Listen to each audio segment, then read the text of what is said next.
Now do you understand the circumstances on your consequences on the things you've done? For the last 42 years, you've been abrasive, murderous, and outlawish,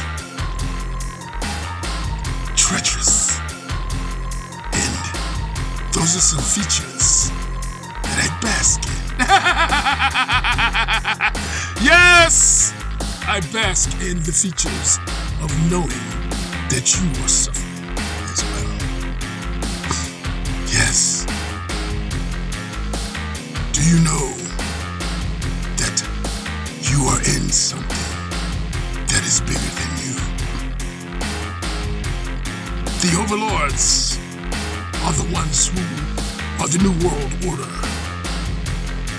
So watch your step, America, and all the other